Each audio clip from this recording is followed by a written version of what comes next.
कुछ लिखना नहीं है। वो क्या हुआ है, काउंट काबूर के बारे में देखेंगे हम लोग, है ना। कल क्या देखे थे, विक्टर इमैनुअल ने, कौन, विक्टर इमैनुअल ने क्या किया था, राष्ट्रवादी विचारधारा का था। विक्टर इमैनुअल राष्ट्रवादी विचारधारा का था और उसने किसको बनाया, क्या, राष्ट्रवादी विचारधारा का था। उसके प्रयास से इटली के एकीकरण का कार्य जारी रहा। अपनी नीतियों के क्रियान्वयन के लिए, मतलब अपनी नीतियों को जो आगे प्रचार प्रसार करने के लिए विक्टर ने, मतलब विक्टर इमैनुअल ने काउंट काबूर को प्रधानमंत्री नियुक्त किया। अब पूछेगा, क्या पूछेगा, विक्टर इमैनुअल किसको प्रधानमंत्री नियुक्त किया, काउंट काबूर को नियुक्त किया।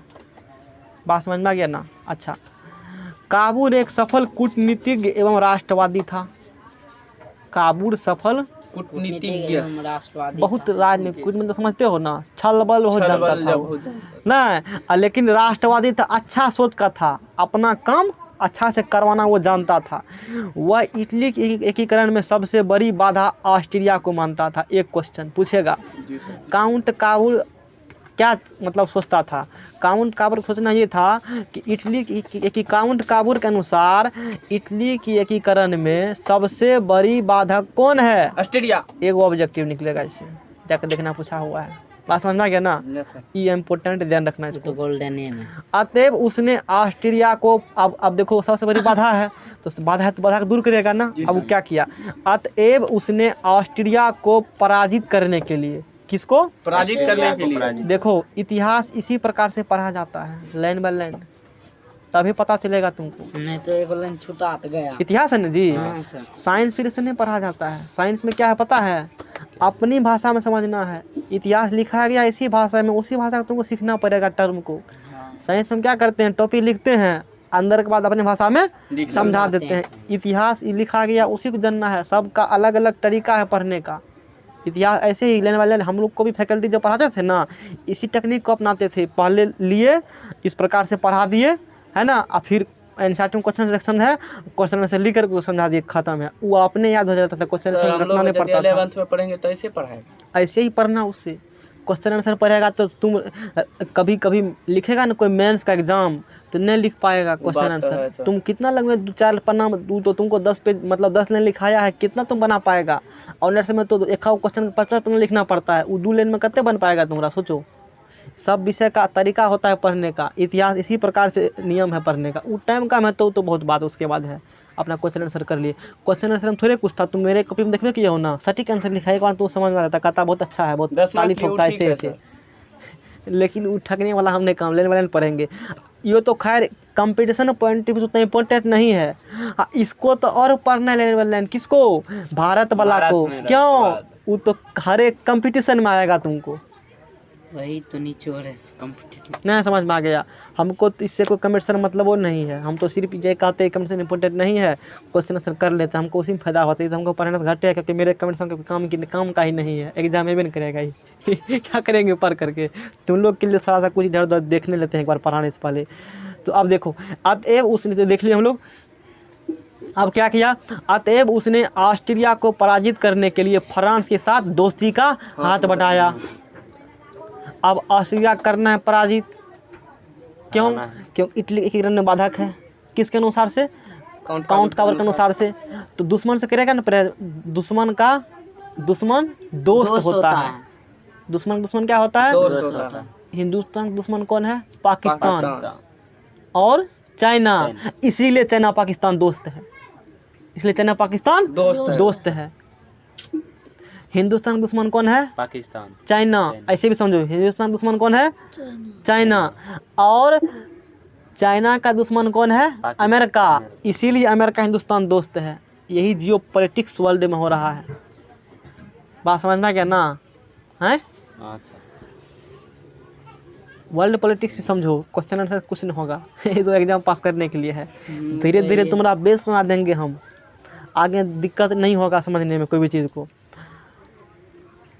1853 से 54 के क्रीमिया युद्ध में एक युद्ध हुआ था 1853 से 54 के बीच में, क्रीमिया युद्ध हुआ था।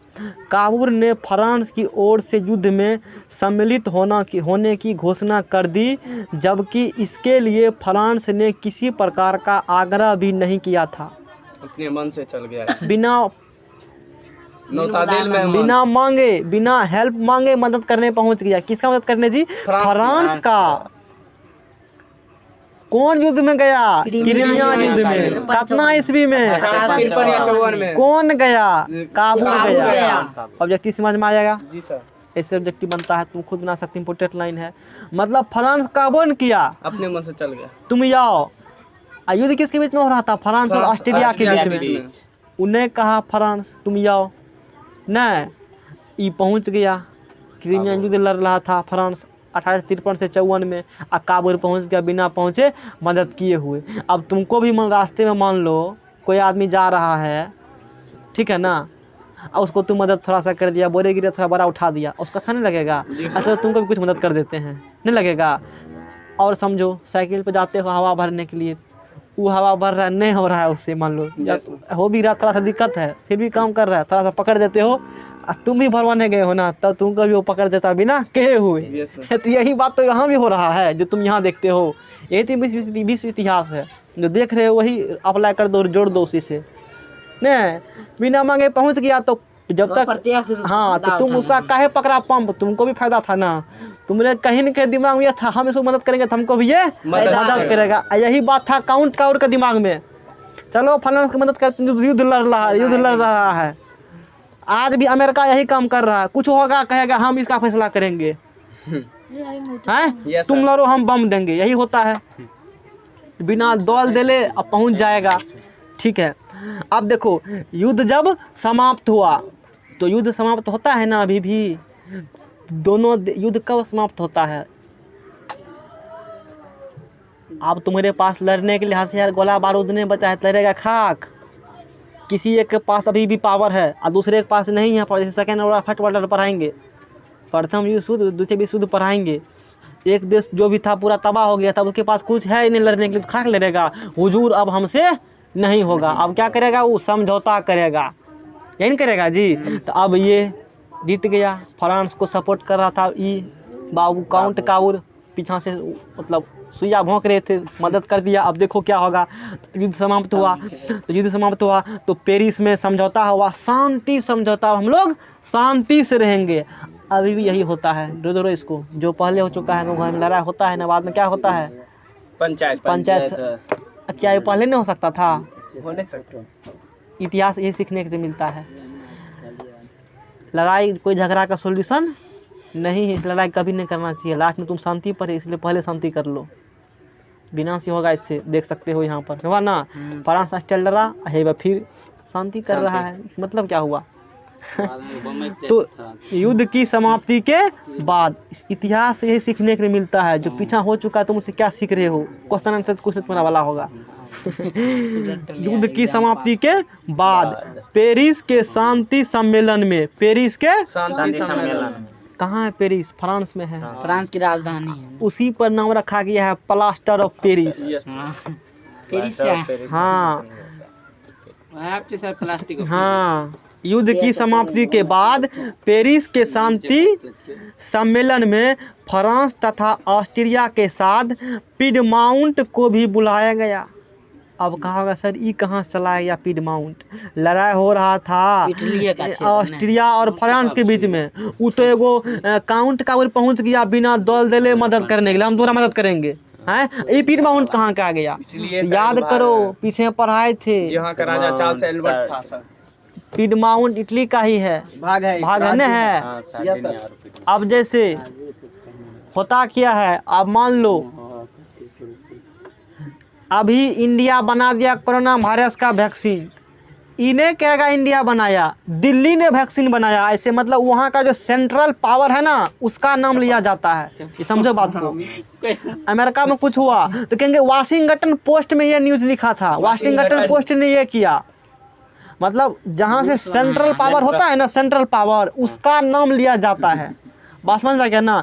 इसीलिए यहाँ पिनमाउंट लिखा है, ठगने वाला काम मत करो। क्यों लिखा है? एक पॉइंट का इम्पोर्टेंट है। वहाँ का भी सेंट्रल पॉइंट है। हाँ, इसीलिए वो लिखा है। पिनमाउंट भी मतलब पिनमाउंट का जो होगा बढ़िया आदमी उसको बुलाया, मतलब काउंट का बुरी तरह कह सकते हो। बात समझ में आ गया ना। क्या छुपा था इसमें, नहीं समझ में आ गया। इसका मतलब काउंट समझना भी नहीं है। इससे काउर की महत्ता बढ़ गई। अब देखो इतना बड़ा सम्मेलन में किसको बुलाया जी? पिनमाउंट काउंट कर बुलाया, तो उसका थोड़ा इज्जत प्रतिष्ठा बढ़ गया। बात समझ में आ गया ना। इस सम्मेलन में काबूर ने इटली में ऑस्ट्रिया के हस्तक्षेप को गैर कानूनी घोषित कर दिया। अब उस सम्मेलन में गया है, अपना मतलब तो सिद्ध, अपना उंगली सिद्ध काउंट करेगा जब। इसी कारण से तो काउंट काबूर ने मदद किया था फ्रांस का। अपना काम मान लो ऑस्ट्रिया को हरा देंगे, इटली का जो एकीकरण है उसका मार्ग खुल जाएगा, मार्ग प्रशस्त हो जाएगा। बात समझ में आ गया ना, आगे बढ़ जाएगा। अब जीत गया फ्रांस। अब उस ऑस्ट्रिया में फ्रांस में दोनों में मतलब सम्मेलन में मतलब सम्मति होगा, समझौता होगा, तो वहाँ बुलाया गया काउंट कार को भी।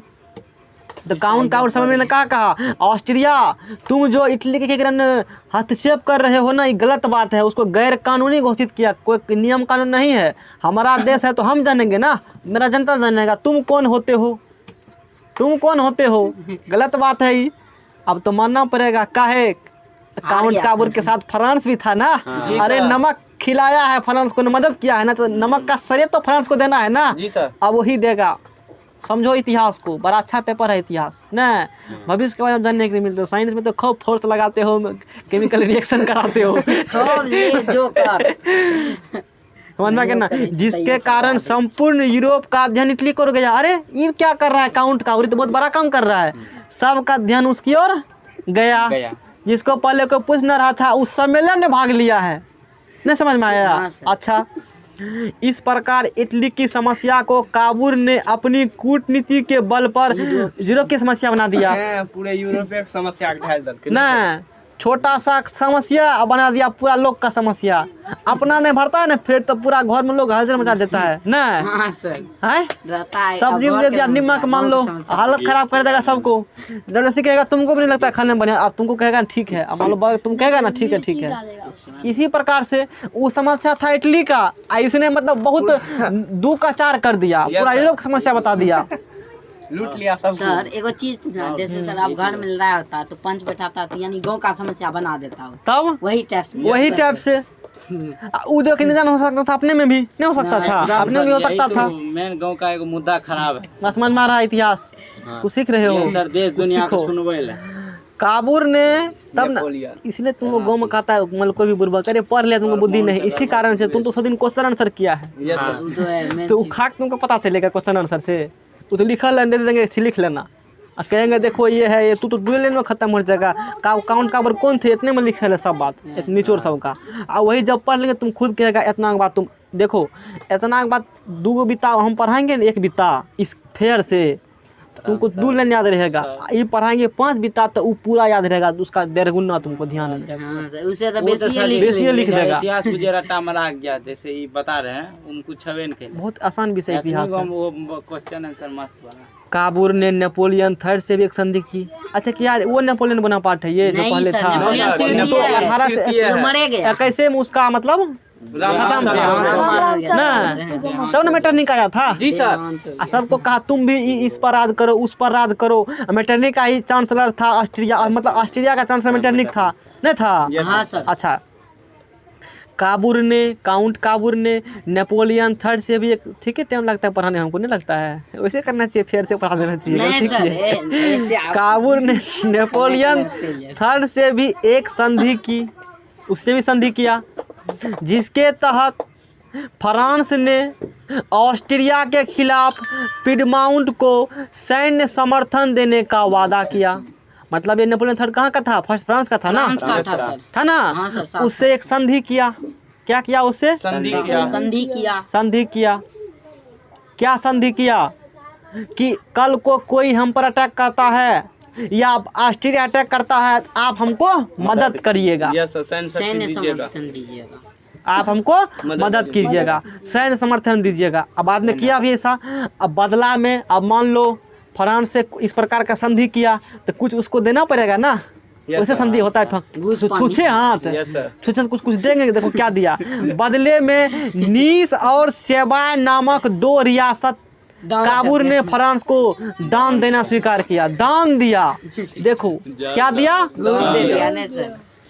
इन्हें कहा कमीशन दिए, घूस दिए, दान दिए हैं ना। भगवान रासलीला कृष्ण भगवान करते हैं तो भगवान का लीला है, आदर करेगा तो अरे थोड़ा बहुत गलत है जी सर। क्या जमाना आ गया है। ठीक है चलो, समझ गया होगा। फ्रांस ने काबूल को यह भी आश्वासन दिया, किसको, अरे नमक खाया है ना फ्रांस, 2 रियासत दिए हैं फ्रांस को। कौन कौन दिए, नीस और सेवाय नामक से। अच्छा, अब फ्रांस ने काबूल को कहा ठीक है तुमको थोड़ा सा और आश्वासन देते हैं ना। बेचारा बहुत बौखला रहा था, काउंट काबूल क्या होगा, मेरा क्या होगा। तो फ्रांस ने काबूल को यह भी आश्वासन दिया कि यदि उत्तर तथा मध्य इटली की रियासत जनमत संग्रह के आधार पर पिडमाउंट से मिलना चाहेंगे, मतलब उत्तर मध्य इटली का रियासत था, वो यदि इटली का राज्य है पिडमाउंट, उससे सब एक होना चाहेगा। क्या होना चाहेगा, एक होना चाहेगा। फ्रांस इसका विरोध नहीं करेगा और उल्टा इसका समर्थन करेगा। अब तो मौका मिल गया, मतलब अकाउंट का को नहीं मिल गया, अरे तो बढ़िया मौका है ना। और दुश्मन लोग लगाए था ऑस्ट्रेलिया, ये क्या हो रहा है, इतना दिन से हम होने नहीं दे रहे थे, ये कैसे एक हो जाएगा। देखो अब क्या होगा, तो हमला कर देगा उस पर, आगे हमला करेगा। अब देखो इसके लिए काबूल की आलोचना भी की जाती है। अरे काहे आलोचना, काबूल ने 2 क्षेत्र दान कर दी इटली का, कौन कौन, नीस और सेवाय दे दिया। काहे दिया फ्रांस को, तब बाद में फायदा होगा उसका। देखो उसने नीस तथा सेवाय नामक प्रांतों को फ्रांस के देने का आश्वासन देकर इटली की राष्ट्रीयता अस्मिता के साथ खिलवाड़ किया। कौन कह रहा था, फ्रांस वहाँ का जनता। काहे दिया, ये तो इटली की राष्ट्रीयता एकता को खंड कर रहा है, दूसरे को जमीन दे दिया है, नहीं होता है, कूटनीतिक था, नहीं था, आज करने होता है, घूस दे के काम करा लेता है, फिर ले लेता उसे। उस समय भी हो रहा है। आज तुम जो कर रहे हो नहीं है, हम तो हमें और तुम्हें जो गुण आया है ना, हम पूर्व से सीखे हैं घूस देने की कला, नहीं सीखे हैं। हम थोड़े दिन जानते थे, वो किसे सीखा, वो भी पूर्व सीखा, वो किसे, मतलब इस प्रकार से धीरे धीरे चला रहा है। इतिहास दोहराते, तुम तो बुर्बक कहना, तुम ही लोग से सीखे हैं, हम थोड़े बुर्बक थे जन्म से, इसी समाज में रहकर हम सीखे हैं। तुम्हारा इन्वायरमेंट उस प्रकार से नहीं था कि हम उस प्रकार से बन पाते, नहीं है। जैसा परिवेश में रहेगा वैसा ही बुद्धि सीखेगा, हकीकत बात है ये, नहीं है। काउंट ये प्रकार से हुआ।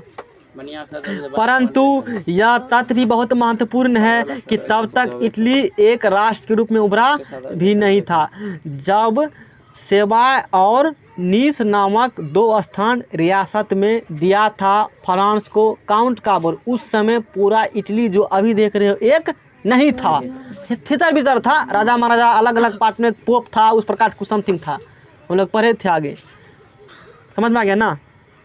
यदि 2 प्रांतों को खोकर भी, उस छोटा प्रांत को खोकर भी पूरा उत्तरी और मध्य इटली एक हो जाता है तो यह बहुत बड़ी उपलब्धि होगी ना। छोटा सा देख करके तुम करे बड़ा काम कर लेते हो तो कहते हो चलो उतना क्या है, मेरा काम तो हो गया, मेरा काम तो हो गया, नहीं कहते हो। वही बात है, क्योंकि फ्रांस के मदद के बिना इटली के एकीकरण काबूल की दृष्टि में संभव ही नहीं था, क्योंकि फ्रांस ऑस्ट्रेलिया कट्टर विरोधी था। जी सर। और दुश्मन का दुश्मन दोस्त, आज वही हो रहा है, वही मजा आ रहा है पढ़ने में, एकदम गर्दा सर। हाँ, टुस्की देगा इसको। अब देखो यही फटवा में काउंट काबूल सर हैं, इटली के महान नेता। इसी बीच अब क्या हुआ, इसी बीच खुजली होने लगा ऑस्ट्रेलिया को, तुम ये कैसे हो जाएगा, हम ये होने देंगे। ऑस्ट्रेलिया क्या होने लगा, खुजली होने लगा। इसी बीच 1859 से 60 के बीच में ऑस्ट्रिया और पिडमाउंट में सीमा संबंधी विवाद कारण युद्ध आरंभ हो गया। झूठों ढेंस खोदने गया, ऐसे चाइना खोजता है, ये तो मेरा ही है, अरुणाचल प्रदेश सिक्किम मेरा ही है। क्यों, आज से इतना दिन पहले मेरा दादा यहाँ पर राज करते थे इसलिए ये मेरा, आज ये कहता है इटली, मतलब चाइना कहता है ना, मेरा दादा यहाँ पर राज किए थे, और कुछ दिन के बाद कहेगा पूरा पाकिस्तान। बात सही है, उस समय था उसका जो सिल्क रोड था ना पहले, वो पाकिस्तान से होकर था। अभी जो 1 बेल्ट 1 रोड परियोजना है किसका? चीन का। चीन का उसी होकर के बनाया है, सिल्क रोड का ही खोला है। तो वो कहेगा यहाँ तक राज किए थे ना, इसीलिए सब मेरा ही है। Yes sir. नहीं कहेगा? ठीक है तो लोग ये काम आज हो रहा है, नहीं ये पहले भी होता था, आज भी इतिहास अपने आप को पहले भी होता था। पहले अंतर इतना था कि एक ही जिसे देश कहते हो भारत, इसी में बहुत नंबर ऑफ बहुत राजा था, अपने में करता था। आज एक देश दूसरे देश से ऐसा काम करता, और जो देश में हो रहा है गाँव में भी होता है, वो कहेगा ये मेरा खेत है, तो कहेगा ये मेरा खेत है। लाठी चलेगा, कोर्ट में टका फेंकेगा, बाद फिर समझौता कर लेगा। मुझे करते हो लियो ना रोज है तो ठाकुर जी से लड़ा। क्या समझ में आया तुमको इतना? अच्छा आगे बढ़ते हैं। युद्ध में इटली के समर्थन में फ्रांस ने अपनी सेना उतार दी। अब देखो कमीशन दे करके 2 रियासत फ्रांस को काउंट कवर पहले थे, मंच पे घेर लगा करके तुम ऑस्ट्रेलिया करो हमला, अब फ्रांस मेरा साथ देवे करेगा, देगा ना साथ। अब वही ऑस्ट्रेलिया जो डर था काउंट काबूल को, वही हुआ। ऑस्ट्रेलिया ने सीमा विवाद झूठों से झगड़ करके फिर माउंट पर अटैक किया। अब बस फ्रांस की इसी मौका का इंतजार था, उस सेना उतार दिया वहाँ पर, सेना वहाँ पर उतार दिया। अब करो अपना बल विभाग, सुनो बल विभाग को लगा दिया। युद्ध में इटली के समर्थन में फ्रांस ने अपनी सेना उतार दी, जिसके कारण ऑस्ट्रिया की सेना बुरी तरह पराजित होने लगी। होबे करेगा जी, 2 देश मिले तो एगो देश क्या बिगाड़ लेगा उसका? वो तो पहले ऑस्ट्रेलिया हारा था, फ्रांस से नहीं हारा था। काउंट कर मदद किए थे बिना पूछे हुए। अब देखो ऑस्ट्रिया के एक बड़े राज्य लंबार्डी पर पीडमाउंट का कब्जा हो गया। अब शक्तिशाली दुख मिल गया है ना जी सर। तो पीडमाउंट क्या किया?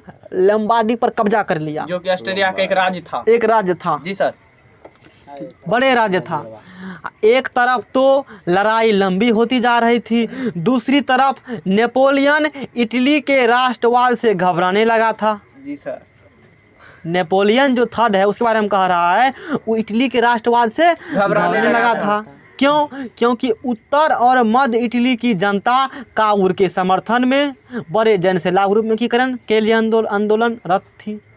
सब झंडा उंडा ले करके जो भी था एकदम पूरा काउंट कावर का समर्थन रहता, बढ़िया कर रहे हैं, एक हो जाएंगे तो बढ़िया रहेगा जी सर। अब मिलजुल कर रहेंगे। लेकिन ये तो नेपोलियन चोरवा था। ये नेपोलियन इस परिस्थिति के लिए तैयार नहीं था। रे ये क्या हो रहा है? जी सर। अतः वेनेशिया पर विजय प्राप्त होने के तुरंत बाद नेपोलियन ने अपनी सेना वापस बुला ली। युद्ध से हटने के बाद नेपोलियन थर्ड ने ऑस्ट्रिया तथा पीडमाउंट के बीच मध्यस्थता करने की बात स्वीकारी। अब दादागिरी करेगा नेपोलियन, क्या करेगा?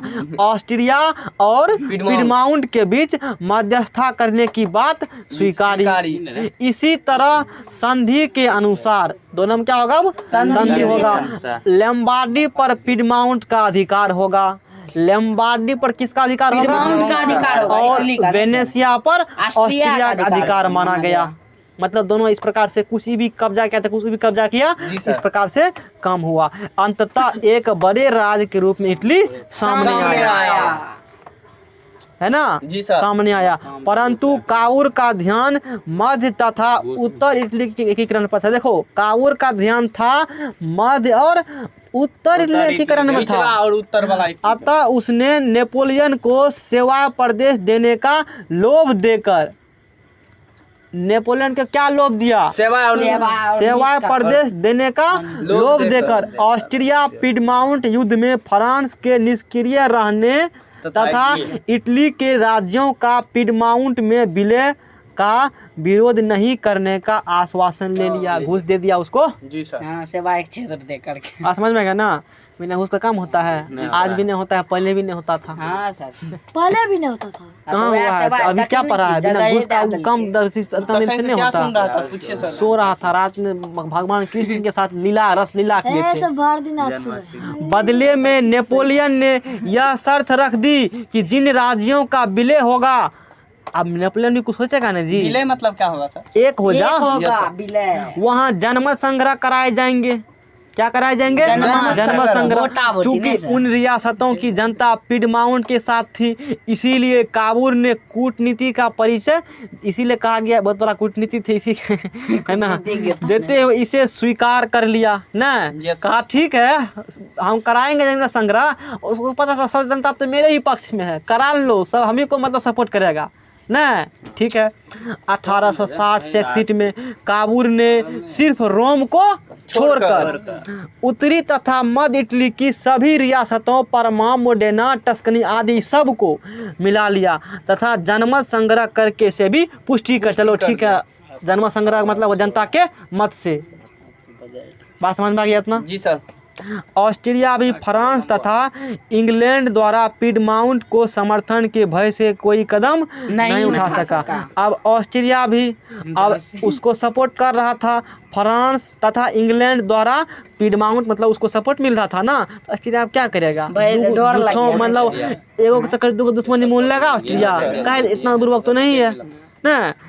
दूसरी तरफ ऑस्ट्रिया जर्मन एकीकरण की समस्या में जुड़ रहा था, उधर जर्मनी का एकीकरण हो रहा था, ऑस्ट्रिया को उसका भी टेंशन था ना, उसका भी टेंशन था। इसी प्रकार 1862 ईस्वी में है ना, 62 ईस्वी तक हो गया।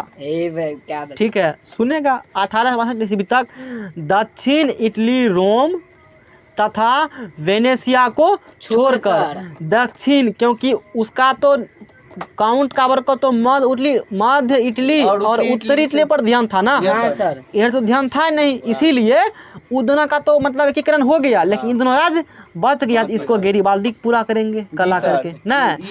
तो ईस्वी तक दक्षिण इटली रोम तथा वेनेशिया को छोड़कर बाकी रियासतों का विलय रोम में हो गया और सभी ने विक्टर इमैनुअल को शासक माना। गेरिबाल्टी है। कल पढ़ेंगे आओ।